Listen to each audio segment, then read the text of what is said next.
सैनिक की वीरता का है जिसने 1971 में इतिहास रच दिया।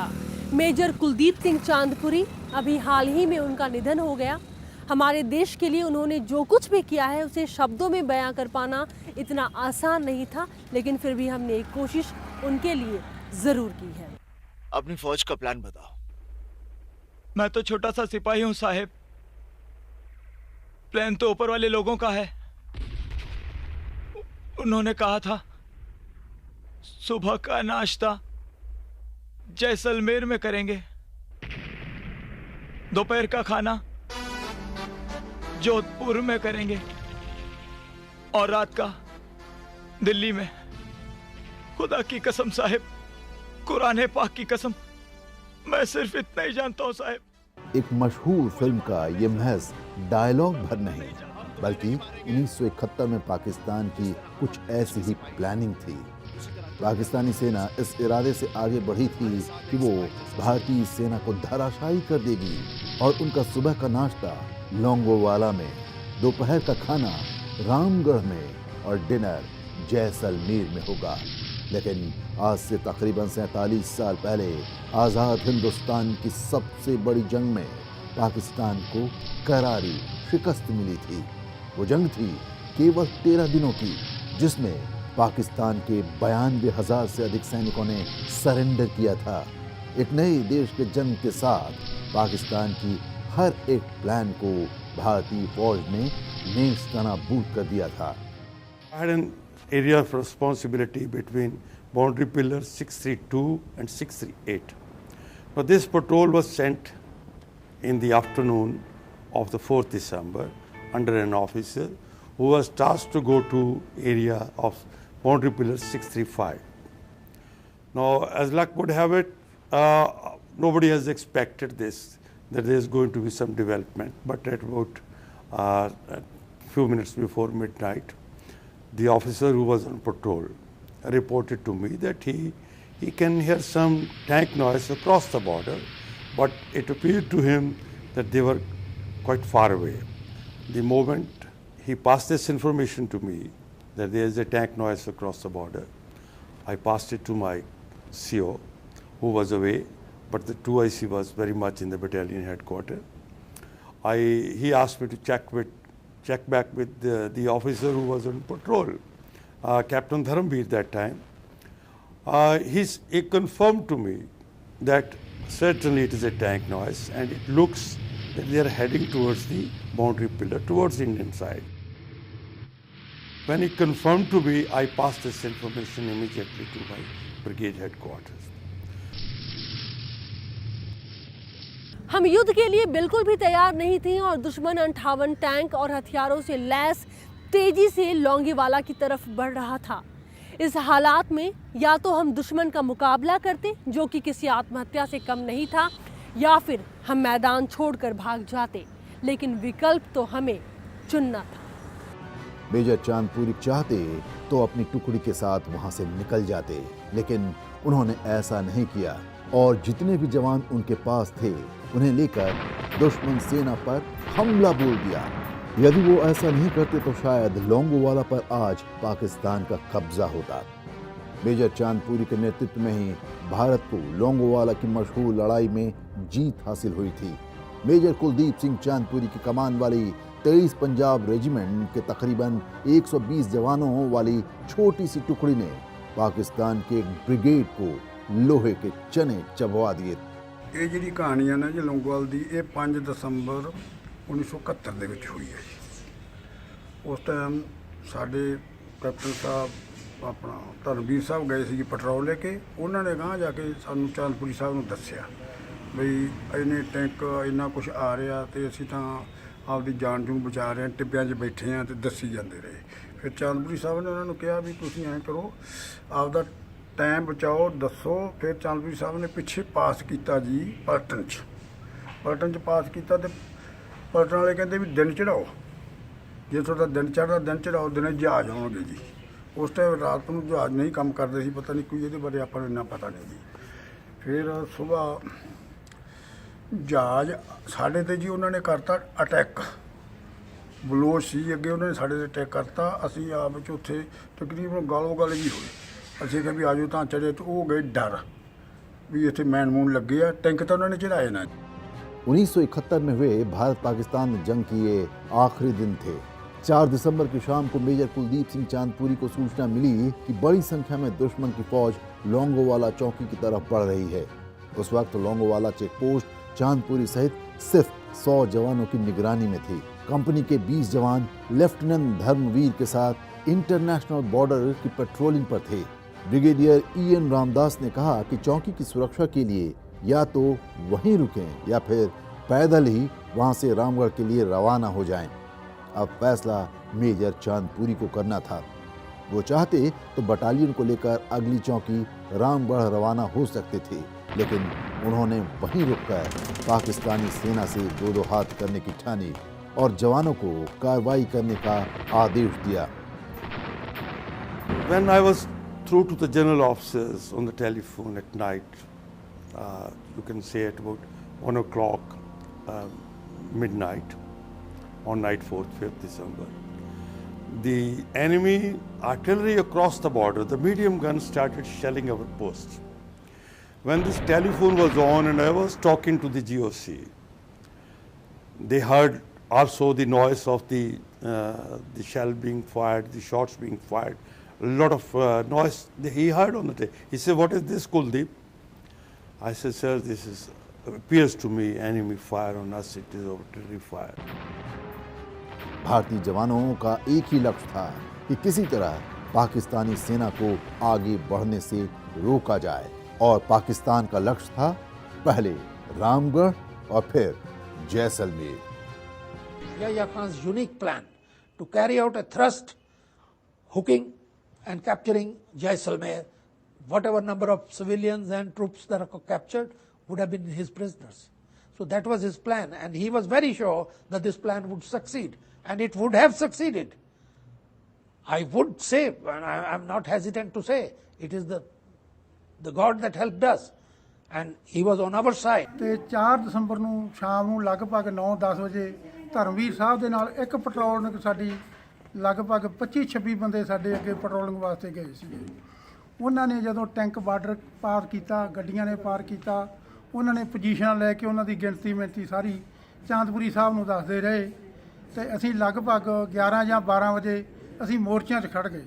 ਸਾਡੇ ਕੋਲੇ ਉੱਥੋਂ ਭੱਜਣ ਵਾਸਤੇ ਬਹੁਤ ਸਮਾਂ ਸੀ, ਕਿਉਂ ਟੈਂਕਾਂ ਨਾਲ ਸਾਡਾ ਕੋਈ ਮੁਕਾਬਲਾ ਨਹੀਂ ਸੀ। ਪਰ ਚਾਂਦਪੁਰੀ ਸਾਹਿਬ ਦੀ ਪ੍ਰੇਰਨਾ ਕਿ ਮਰਨਾ ਇੱਕ ਦਿਨ ਹੈ, ਜੇ ਆਪਾਂ ਭੱਜ ਗਏ ਤਾਂ ਲੋਕੀ ਕਹਿਣਗੇ ਸਿੱਖ ਭੱਜ ਗਏ, ਤੇ ਅਸੀਂ ਇੱਥੋਂ ਭੱਜਣਾ ਹੀ ਸ਼ਹੀਦ ਹੋ ਜਾਣਾ, क्योंकि शहीद जिहड़ा हुंदा है वो मर के भी जिउंदा रहिंदा है। कुछ ही देर बाद पाकिस्तानी टैंकों ने गोले बरसाते हुए लौंगोवाला चेक पोस्ट को घेर लिया, पर पाकिस्तानी फौज से एक चूक हो गई। जब उनकी टैंक चेक पोस्ट पर पहुंची तो उन्हें वहां मौजूद कटीली तारों को देखकर माइंस का शक हुआ।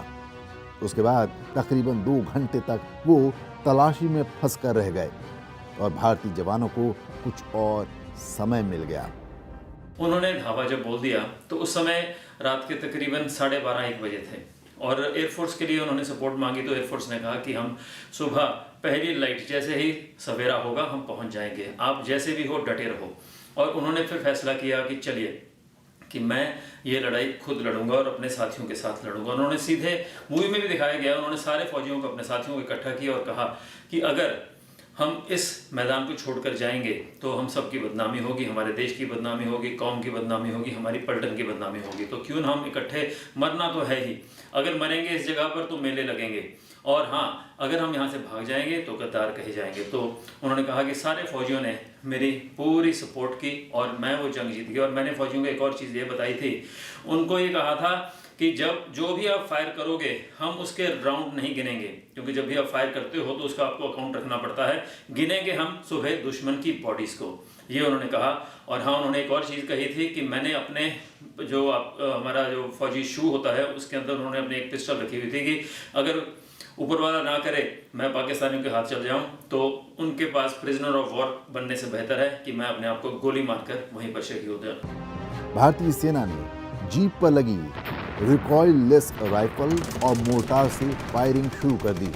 भारतीय सेना की जवाबी कार्रवाई इतनी दमदार थी कि पाकिस्तानी सेना को कुछ देर तक तो कुछ समझ में ही नहीं आया, और उस वक्त पता है आपको मेजर चांदपुरी ने मन ही मन में क्या कहा? उन्होंने कहा, मैं ठहरा पंजाबी का बेटा, मैं कहां पीछे हटने वाला था। हम बिना किसी डर के दुश्मन सेना पर टूट पड़ेंगे। They thought that they are not in a position to take such a venture in this area or this type of terrain, and maybe that I am not giving them or feeding them the correct information. People at some stages felt that I am becoming jittery and perhaps panicking and all. Since the war has started, which very often it does happen sometimes.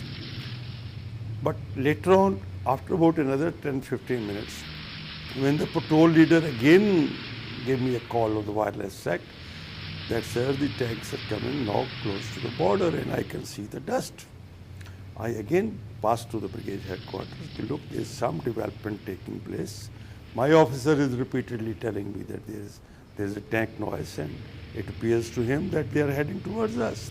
ये टुकड़ी Punjab regiment की थी जिसमें ज़्यादातर सिख और पंजाबी थे। एक तरफ पाकिस्तानी सेना में तकरीबन 2000 सैनिक थे और हमारे पास केवल 120 जवान। फिर भी भारतीय फौज के इरादे इतने बुलंद थे कि रात होते होते इस छोटी सी टुकड़ी ने पाकिस्तानी सेना के 12 टैंकों को तबाह कर दिया था। पूरी रात जंगे मैदान में बस एक ही आवाज आई, जो बोले सो निहाल, सत श्री अकाल। रात भर इसी तरह गोलीबारी जारी रही और इस टुकड़ी ने पाकिस्तानियों को 8 किलोमीटर तक खदेड़ दिया। पाकिस्तानी सेना के इरादे के मुताबिक वे हमारी चेक पोस्ट पर कब्जा कर रामगढ़ से होते हुए जैसलमेर तक जाना चाहते थे, पर हमारे इरादे भी फौलादी थे जो दीवार बनकर उनके सामने खड़े थे। बस हमें आखिरी दम तक टिके रहना था। सुबह के इंतजार में पूरी रात को काटना था। सोचिए हमारे जवानों के सामने कितनी बड़ी चुनौती थी। The patrol leader confirmed to me that now he can see the tanks dust coming towards border, and that night 4th, 5th December being a full moonlit night, and you know the area is quite peaceful, there are no noises and all.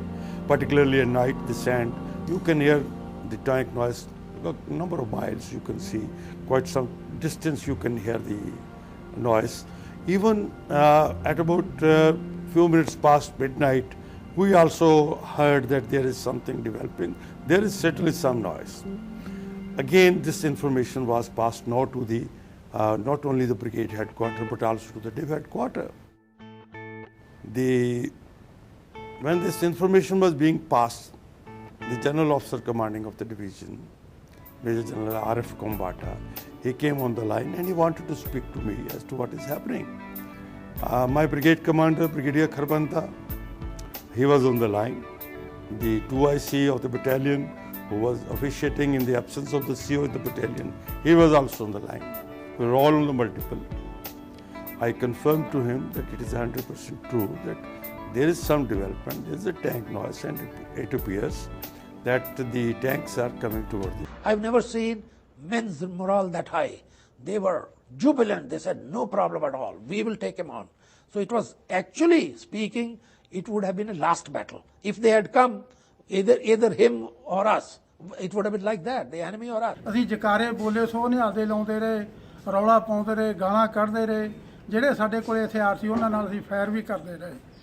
ਤੇ ਆਪਣਾ ਚਾਂਦਪੁਰੀ ਸਾਹਿਬ ਉਦੋਂ major ਸਾਹਿਬ ਸੀਗੇ ਤੇ ਸਾਨੂੰ ਇਹ ਕਹਿੰਦੇ ਰਹੇ, ਕਿਉਂ ਅਸੀਂ ਨਵੇਂ ਜਵਾਨ ਸੀਗੇ, ਜੋਸ਼ ਤਾਂ ਜ਼ਰੂਰ ਸਾਡੇ ਕੋਲ ਸੀਗਾ ਤੇ ਉਹਨਾਂ ਨੇ ਅਸੀਂ ਇਹੋ ਜਿਹਾ ਕੰਮ ਕਦੇ ਵੇਖਿਆ ਨਹੀਂ ਸੀ। ਉਹ ਕਹਿੰਦੇ ਵੀ ਤੁਹਾਡੇ ਅਸੀਂ ਰੌਂਦ ਨਹੀਂ ਗਿਣਨੇ, ਤੁਹਾਡੇ ਅੱਜ ਬੰਦੇ ਮਾਰੇ ਗਿਣਨੇ ਆ ਤੇ ਤੁਸੀਂ ਖੁੱਲ੍ਹ ਕੇ ਫਾਇਰ ਕਰੀ ਜਾਓ, ਆਪਦੀਆਂ ਡੰਝਾਂ ਲਾ ਲਓ। ਤੇ ਅਸੀਂ ਫਾਇਰ ਕਰੀ ਗਏ। ਸਾਨੂੰ ਉਸ ਵੇਲੇ ਕੋਈ ਇਹੋ ਜਿਹਾ ਮਰਨ ਦਾ ਪਤਾ ਨਹੀਂ ਕਿ ਮਹਾਰਾਜ ਵੱਲੋਂ ਜੋਸ਼ ਸੀਗਾ ਜਾਂ ਚਾਂਦਪੁਰੀ ਸਾਹਿਬ ਦੀ ਪ੍ਰੇਰਨਾ ਸਦਕਾ ਤੇ ਸਾਡੇ ਮੋਰਚਿਆਂ 'ਚ ਸਾਨੂੰ ਇਹ ਹੌਸਲਾ ਦਿੰਦੇ ਰਹੇ। ਲਗਭਗ 84 ਜਵਾਨਾਂ ਦੇ ਵਿੱਚੋਂ ਅਸੀਂ ਉੱਥੇ लगभग 45 या 50 जवान ही सीगे ते जेड़ा बाद सुबह 7 बजे कमांडर बावा ने पहली उड़ान भरी थी। उस पल के बारे में चांदपुरी साहब ने अपने कई मीडिया इंटरव्यू में बताया है। लौंगेवाला पर जब हंटर विमानों ने पहली उड़ान भरी तो वहां मौजूद जवानों को लगा कि हाँ, अब जाकर उनकी रात भर की तपस्या सफल रही। उनकी धरती को बांटने वाले दुश्मनों के इरादों की अब परखच्चे उड़ जाएंगे और बाकी केवल धुआं रहेगा। जब मदद के तौर पर पहला विमान मंडराया तो जवानों की खुशी का ठिकाना नहीं था और उनका उत्साह देखने लायक था। 5 दिसंबर 1971 को सूरज की पहली किरण निकलते ही 7:03 पर लौंगोवाला के रण क्षेत्र में MS बावा का विमान मंडराया। नीची उड़ान भरकर हंटर ने पाकिस्तानी T-59 टैंकों को निशाना बनाना शुरू कर दिया। कुछ ही देर में जैसलमेर एयरफोर्स स्टेशन से 3 और हंटर ने लौंगोवाला में टैंकों पर गोले बरसाने शुरू कर दिए। मजबूरन पाकिस्तानी सेना को उल्टे पांव भागना पड़ा। पहले ही दिन कुल 18 टैंक नेस्तनाबूद हो गए। सूर्यास्त होने के बाद वायुसेना लौट गई, लेकिन अगले दिन 6 दिसंबर को हंटर ने फिर कहर बरपाना शुरू कर दिया और पूरी ब्रिगेड और 2 रेजिमेंट का सफाया कर दिया। 2 दिन में खाक हुए पाकिस्तान के 34 टैंक, जिन्हें वायुसेना ने हिलने का मौका ही नहीं दिया। I called out personally. I was in touch with the pilots on the RT. So I asked the pilots that try and locate the post, and if there is any threat to the post, deal with that first. So luckily that one tank was climbing. He was about 50 meters short of the top, because if you are climbing at an incline, you can't fire here because the gun would be lower down and it will hit the sand in the climb. So he had to get on top and then hit. So he was still in the climb when he was knocked out. When the tank was knocked out, you should have heard the pilot say, "The bastard is killed. I've hit him. He's blown up." You know, like that. धार के रेगिस्तान में जैसलमेर जिले के लौंगोवाला चौकी पर मिली हार को पाक सेना शायद ही कभी भूल पाएगी। इस चौकी पर कब्जा जमाने के प्रयास में 2 दिन में पाकिस्तानी सेना को अपने 34 टैंक, 500 वाहन और 200 जवानों से हाथ धोना पड़ा। इसके बावजूद चौकी पर कब्जा नहीं हो सका। दूसरे विश्व युद्ध के बाद दुनिया के लिए ये दूसरा सबसे बड़ा उदाहरण था कि जब किसी सेना ने एक रात में इतनी बड़ी संख्या में अपने टैंक गवाए हों। ਤੇ ਉਹਨਾਂ ਨੇ ਅੱਗੇ ਉਹਨਾਂ ਨੂੰ ਇਹ ਸ਼ੱਕ ਰਹੀ ਵੀ ਅੱਗੇ ਮੈਨ ਲੱਗੇ ਆ। ਦੂਸਰੀ ਗੱਲ ਇਹ ਵੀ ਸਰਦਾਰਾਂ ਦੀ ਕੰਪਨੀ ਹੈ। ਤੀਸਰਾ ਇਹ ਜੇ ਭੱਜੇ ਨਹੀਂ, ਕਿਉਂ ਨਹੀਂ ਭੱਜੇ, ਇਹਨਾਂ ਦਾ ਬੰਦੋਬਸਤ ਬਹੁਤ ਹੈ। ਤੇ ਜਹਾਜ਼ਾਂ ਦੇ ਵਿੱਚ ਸਾਨੂੰ ਬਾਅਦ ਚ ਪਤਾ ਲੱਗਾ ਵੀ ਉਦੋਂ ਇਹੋ ਜੀ ਤਕਨੀਕ ਨਹੀਂ ਸੀ ਕੋਈ ਰਾਤ ਨੂੰ ਜਹਾਜ਼ ਸਾਡੇ ਉੱਤੇ ਫਾਇਰ ਕਰਨ। ਜਹਾਜ਼ਾਂ ਵਾਲੇ ਜਾਂ ਸਾਨੂੰ ਇਹੋ ਪਾਸ ਕਰਦੇ ਰਹੇ ਵੀ ਤੁਸੀਂ ਦਿਨ ਚੜਾਓ। ਦਿਨ ਚੜੇ ਜਦੋਂ ਜਹਾਜ਼ ਆਏ, ਪਹਿਲਾ ਗੇੜਾ ਜਹਾਜ਼ ਨੇ ਸਾਡੀ ਪੋਸਟ ਉੱਤੋਂ ਕੱਢਿਆ। ਉਹਨਾਂ ਨੂੰ ਇਹ ਸ਼ੱਕ ਪੈ ਗਈ ਵੀ ਜਿਹੜੇ 4 ਚਫੇਰੇ ਟੈਂਕਾਂ ਨੇ ਘੇਰਾ ਪਾਏ ਹਿੰਦੁਸਤਾਨ ਦੇ ਟੈਂਕ ਹੋਣਗੇ, ਕਿਉਂਕਿ ਇਹ ਜਵਾਨ ਤਾਂ ਇੱਥੇ ਭੱਜ ਗਏ ਹੋਣਗੇ। ਪਰ ਅਸੀਂ ਜਦੋਂ ਪੱਗਾਂ ਵਾਲਿਆਂ ਨੇ ਜਕਾਰੇ ਲਾਏ, ਰਮਾਲ ਹਿਲਾਏ, ਉਹਨਾਂ ਨੂੰ ਇਸ਼ਾਰੇ ਕੀਤੇ, ਉਹਨਾਂ ਨੂੰ ਵੇਖ ਕੇ ਯਕੀਨ ਹੋਇਆ ਵੀ ਇਹ ਜਿਹੜੇ ਪੱਗਾਂ ਵਾਲੇ ਸਿੱਖਾਂ ਦੀ ਕੰਪਨੀ ਇਹ ਭੱਜੇ ਨਹੀਂ, ਇਹ ਸਾਡੀ ਕੰਪਨੀ ਨੇ ਇਹਦੇ ਆਪਣਾ ਮੋਰਚਾ ਨਹੀਂ ਛੱਡਿਆ। ਤੇ ਬਾਕੀ ਚਾਂਦਪੁਰੀ ਸਾਹਿਬ ਨੇ ਆਪਣੇ ਵੈਲ ਸੈਟ ਰਾਹੀਂ ਇਹ ਪਾਸ ਕੀਤਾ ਵੀ ਇਹ ਟੈਂਕ ਦੁਸ਼ਮਣ ਦੇ ਹੈ, ਇਹਨਾਂ ਨੂੰ ਜਲਦੀ ਤੋਂ ਜਲਦੀ ਬਰਬਾਦ ਕੀਤਾ ਜਾਵੇ। ਤੇ ਉਸ ਤੋਂ ਬਾਅਦ 2 ਜਹਾਜ਼ ਆਉਂਦੇ ਸੀ, 2 ਚਲੇ ਜਾਂਦੇ, 2 ਆਉਂਦੇ ਸੀ, 2 ਜਾਂਦੇ ਰਹਿੰਦੇ ਸੀ। ਲਗਭਗ 1.5 ਜਾਂ 2-250 ਮੀਟਰ ਦੇ ਉੱਤੇ ਹੀ ਅਸੀਂ ਟੈਂਕਾਂ ਦੇ ਜਿਹੜੇ ਉਹ ਅੱਗ ਲੱਗਦੀ ਭੱਜੀ ਵੇਖੇ। ਉਹਦੇ ਵਿੱਚੋਂ ਜਿਹੜੇ ਮੁਸਲਮਾਨ ਉਹਦੇ ਡਰਾਈਵਰ ਜਾਂ ਹੋਰ ਸੀਗੇ ਲੋਡਰ, ਉਹ ਭੱਜਦੇ ਵੀ ਵੇਖੇ ਗਏ, ਪਰ ਅਸੀਂ ਉਹਨਾਂ ਤੇ ਫਾਇਰ ਕਰਦੇ ਰਹੇ। ਇਹ ਲੜਾਈ ਜਿਹੜੀ ਇਤਿਹਾਸਕ ਲੜਾਈ ਆ। ਉਸ ਤੋਂ ਬਾਅਦ ਉੱਥੇ ਸਾਡੇ ਜਦੋਂ ਲੜਾਈ ਹੋਈ ਲਗਭਗ 36 ਘੰਟੇ ਬਾਅਦ ਸਾਨੂੰ ਭੋਜਨ ਰੋਟੀ ਪਾਣੀ ਜਿਹੜਾ पहुंचा, ਸਾਨੂੰ ਭੁੱਖ ਤੇ ਦੀ ਕੋਈ ਉਸ ਵੇਲੇ ਇੰਨੀ ਜ਼ਰੂਰਤ महसूस नहीं हुई। यह केवल जीत नहीं थी बल्कि पाकिस्तान के लिए एक सबक भी था। चालाकी की हर सीमा को पार करने वाली पाकिस्तानी फौज उस वक्त संख्या बल में ज़्यादा ज़रूर थी, लेकिन उनकी छोटी सोच ने उनको बड़ा नुकसान पहुंचा दिया।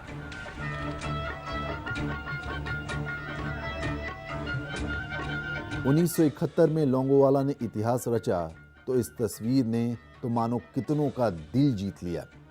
पाकिस्तान के ਕਹਿੰਦੇ ਰਹੇ ਵੀ ਜੇ ਮੈਂ ਭੱਜਾਂ ਤਾਂ ਮੇਰੇ ਗੋਲੀ ਮਾਰੇ ਮੁੰਡੇ ਭੱਜਿਓ ਨਾ। ਇਹ ਹੌਸਲਾ ਵਧਾਈ ਸਾਨੂੰ। ਮੋਰਚਿਆਂ ਜਾ ਕੇ ਦਿੰਦੇ ਰਹੇ, ਪੈਂਟ ਇਹਨਾਂ ਦੀ ਪਾਟ ਗਈ, ਸਾਨੂੰ ਮੋਰਚਿਆਂ 'ਚ ਕਹਿੰਦੇ ਰਹੇ ਵੀ ਤੁਸੀਂ ਨਾ ਬੇਫਿਕਰ ਰਹੋ, ਹੁਣ ਮਰੇ ਤਾਂ ਪਏ ਆ, ਜੇ ਕੋਈ ਬੰਦੇ ਕੋਈ 4 ਮਾਰੀ ਤਾਂ ਮਾਰ ਲਓ ਜੀ। ਤੇ ਇੰਨੇ ਬਸ ਫਿਰ ਉਹ ਜਹਾਜ਼ ਆ ਗਏ ਜੀ। ਜਹਾਜ਼ਾਂ ਤੋਂ ਬਾਅਦ ਫਿਰ ਸਾਡਾ ਕੰਮ ਤਕਰੀਬਨ ਬਚਤ ਹੋ ਗਈ। ਫਿਰ ਰਾਤ ਨੂੰ ਅਸੀਂ ਪੈਟਰੋਲ ਗਏ ਜੀ, ਮੈਂ ਨਾਲ ਗਿਆ ਚਾਂਦਪੁਰੀ ਸਾਹਿਬ ਦੇ। ਮੈਨੂੰ ਕਹਿੰਦੇ ਵੀ ਚਲੋ ਤੁਸੀਂ ਨਾਲ ਚਲੋ ਪੈਟਰੋਲ। ਮੈਂ ਕਿਹਾ ਸਾਹਿਬ ਰਾਤ ਤਾਂ ਬਚ गई, ਅੱਜ मरांगे। यह बात बिल्कुल सच है कि अगर उस दिन चांदपुरी साहब ने इतनी हिम्मत नहीं दिखाई होती तो आज भारत का नक्शा कुछ और होता। पाकिस्तानी फौज बड़ी आसानी से रामगढ़ से जैसलमेर पहुंच जाती, लेकिन पाकिस्तानी फौज को कहां पता था कि आगे उनका सामना मेजर कुलदीप सिंह चांदपुरी से था। मेजर चांदपुरी चाहते तो पाकिस्तानी फौज का सामना किए बगैर रामगढ़ जा सकते थे, लेकिन उन्होंने देश के दुश्मन को करारा जवाब देने में देरी नहीं की। उन्होंने असाधारण नेतृत्व का परिचय दिया। रात के समय में वो बंकरों का चक्कर लगाते रहे, हर बंकर में जाकर अपने सैनिकों का हौसला बढ़ाते। उन्होंने अगली सुबह को सैन्य मदद पहुंचने तक दुश्मन को करारा जवाब देने के लिए सैनिकों को प्रेरित किया। उनके इस नेतृत्व से प्रोत्साहित होकर भारतीय सैनिकों ने भी डटकर पाकिस्तानी सैनिकों का मुकाबला किया और हमें जीत मिली। उन्होंने एक ऐसा एग्जाम्पल खड़ा कर दिया जिसको कि विदेशों से भी आकर, इंग्लैंड से 5 स्टार जनरल उनके फील्ड मार्शल कार्वर वो लड़ाई के तुरंत बाद आए और उन्होंने देखा, वहां पर बैठे उनको खबर तो मिल गई थी, मगर उनको इस बात का विश्वास नहीं हो रहा था कि इतने कम सैनिकों ने इतना बड़ा हमला कैसे रोक लिया, और वो भी पूरी रात। तो वो खुद यहाँ पर आए।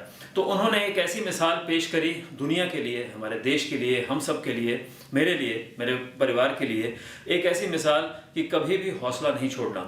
ऊपर वाला साथ देगा, मगर उसके साथ साथ आपके मन में एक विश्वास होना चाहिए कि हम जो भी कर रहे हैं जिंदगी में, छोटा हो बड़ा हो कोई भी काम हो, वो हमने करना है। तो you should make it from impossible to I'm possible. Major Kuldeep Singh Chandpuri को उनके अद्भुत साहस के लिए महावीर चक्र और अन्य बहादुरी पुरस्कारों से सम्मानित किया गया, जिसका श्रेय उन्होंने अपने साहसी और बहादुर जवानों को दिया। ਸਾਡੀ ਆ ਮੇਰੀ ਸਰਨਤ ਘੱਟ ਸੀ, ਉਸ ਤੋਂ ਬਾਅਦ ਸਾਨੂੰ ਬਹੁਤ ਚਿਰ ਉਹਨਾਂ ਨਾਲ ਚਾਂਦਪੁਰੀ ਸਾਹਿਬ ਨਾਲ ਰਹਿਣ ਦਾ ਮੌਕਾ ਮਿਲਿਆ। ਇੱਕ ਤਾਂ ਉਹ ਜਵਾਨਾਂ ਦਾ ਛੁੱਟੀ ਵੱਲੋਂ ਬਹੁਤ ਵੈਲਫੇਅਰ ਵਾਸਤੇ ਧਿਆਨ ਰੱਖਦੇ ਸੀਗੇ। ਕਿਸੇ ਬੱਚੇ ਨੂੰ ਜਾਂ ਛੁੱਟੀ ਵਾਸਤੇ ਉਹਨਾਂ ਨੇ ਕੋਈ ਬਹੁਤਾ ਕਦੇ ਇਨਕਾਰੀ ਨਹੀਂ ਹੋਈ। ਦੂਸਰਾ ਉਹਨਾਂ ਦੀ ਇੱਕ ਇਹ ਸਿਫਤ ਸੀ ਜਨਰਲ ਵਿਕਰਮ ਵਾਂਗੂ ਕਿ ਕਿਉਂਕਿ ਫੀਲਡ ਦੇ ਵਿੱਚ ਜਵਾਨਾਂ ਦੀ ਤੇ ਅਫਸਰਾਂ ਦੀ ਜੇਸੀਆਂ ਦਾ ਖਾਣਾ ਇਕੱਠਾ ਬਣਦਾ, ਉਹ ਰਾਤ ਨੂੰ ਵੇਲੇ ਕੁ ਛਾਪਾ ਮਾਰ ਕੇ ਲੰਗਰ ਦੇ ਵਿੱਚ ਖਾਣਾ ਟੈਸਟ ਕਰਦੇ ਸੀਗੇ ਕਿ ਕਿਤੇ ਸਾਨੂੰ ਖਾਣਾ ਕੋਈ ਚੰਗਾ ਮਿਲ ਰਿਹਾ ਜਾਂ ਜਵਾਨਾਂ ਨੂੰ ਮਾੜਾ ਤਾਂ ਨਹੀਂ ਮਿਲ ਰਿਹਾ। ਇਸ ਤਰ੍ਹਾਂ ਦਾ ਉਹ ਲੋਕਾਂ ਦਾ, ਆਪਣੇ ਬੱਚਿਆਂ ਦਾ ਵਾਂਗੂ ਸਾਡਾ ਉਹ ਧਿਆਨ ਰੱਖਦੇ ਰਹੇ ਆ। ਸਾਨੂੰ ਉਹਨਾਂ ਦੀ ਹਮੇਸ਼ਾ ਯਾਦ ਰਹੂਗੀ। ਅਸੀਂ ਹੁਣ ਵੀ ਜਦੋਂ ਅੱਜ ਕੁਝ ਦਿਨ ਹੋਏ, 2-3 ਦਿਨ ਹੋਏ ਆ ਉਹਨਾਂ ਦੀ ਮੌਤ ਹੋਈ, ਸਾਨੂੰ ਬਹੁਤ ਅਫਸੋਸ ਹੋਇਆ। ਸਾਡੇ ਰਿਸ਼ਤੇਦਾਰ, ਸਾਡੇ ਬੇਲੀ ਯਾਰ ਮਿੱਤਰ, ਉਹਨਾਂ ਨੂੰ ਸਭ ਨੂੰ ਪਤਾ ਸੀਗਾ ਪੂਰੇ ਪੰਜਾਬ ਦੇ ਵਿੱਚ ਵੀ ਇਹ ਚਾਂਦਪੁਰੀ ਸਾਹਿਬ ਦੇ ਨਾਲ ਲੜਾਈ ਦੇ ਵਿੱਚ ਸੀ।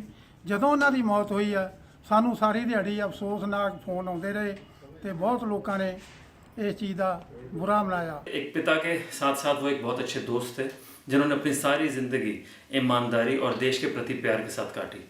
सबसे जो बढ़िया चीज़ जो मैंने उनसे सीखी वो थी दूसरों के प्रति प्यार, अपने से छोटों के प्रति प्यार। वो उनके साथ बहुत ज़्यादा प्यार करते थे और हर वक्त जब भी बात करते थे अब लड़ाई के बारे में, जो बैटल ऑफ लॉन्गेवाला जिस पर बॉर्डर फिल्म बनी थी, उसमें वो कहते थे कि ये लड़ाई मैंने खुद अकेले ने नहीं लड़ी, इसका श्रेय जाता है मेरे साथी फौजियों को। उन्हीं के कारण जो भारत को जीत हासिल हुई सिर्फ उन्हीं के कारण थी। और हाँ, उसके साथ साथ वो इंडियन एयरफोर्स यानी कि भारतीय वायुसेना, उनको भी वो पूरा क्रेडिट देते थे और ये कहते थे कि ये दोनों फोर्सेज यानी कि इंडियन आर्मी और इंडियन एयरफोर्स, इन दोनों ने मिलजुल कर ये जंग जीती है। जिस जगह पर भीषण युद्ध हुआ था उस लौंगोवाला को वर्तमान समय में पोस्ट इंडो पाक पिलर 638 के नाम से जाना जाता है। इस जगह पर मेमोरियल भी बनाया गया है जहां पर T-59 टैंक डिस्प्ले में लगाए गए हैं, जिसे भारतीय सैनिकों ने हमला करके अपने कब्जे में लिया था। इस जगह पर 23 पंजाब रेजिमेंट, कुमाऊं रेजिमेंट और फील्ड रेजिमेंट के मेमोरियल भी बनाए गए हैं। और इस जगह की सबसे बड़ी खासियत है यहाँ मौजूद 1200 साल पुराना तनोट माता का मंदिर। युद्ध के दौरान पाकिस्तान की तरफ से यहाँ 3000 बम गिराए गए थे, पर हैरत की बात थी कि इस प्राचीन मंदिर को खरोंच तक नहीं आई। और बताया जाता है कि यहाँ गिरे बमों में से करीब 450 बम फटे ही नहीं, जिन्हें आज भी मंदिर परिसर में रखा गया है। मेजर कुलदीप सिंह चांदपुरी लौंगोवाला की जीत में माता तनोट का आशीर्वाद भी मानते थे। वो जब भी वहां जाते थे तनोट माता के मंदिर में मत्था टेके बिना वापस नहीं लौटते थे। हमें तो आज भी सरहद पर बुला लो, हम तो काम करने के लिए तैयार बैठे हैं। सारी उम्र हमने यही काम किया है, तो फिर डरना कैसा है। जाने से पहले ये उनके आखिरी शब्द थे। उन्होंने वीरता का जो पैमाना तय कर दिया उसे तो आंकना बहुत मुश्किल है, लेकिन 47 सालों बाद आज भी जब आप लौंगेवाला जाएंगे तो उस दरमियानी काली रात के मंजर को महसूस कर सकते हैं। वहाँ पर खड़े पाकिस्तानी टैंक आपको बताएंगे कि हमारे सपूतों ने वीरता की क्या कहानी लिखी, और उसी के बाद तो लौंगेवाला का इतिहास बदल गया। आज के लिए इतना ही। आप आगे भी देखते रहे लोकसभा टीवी। नमस्कार।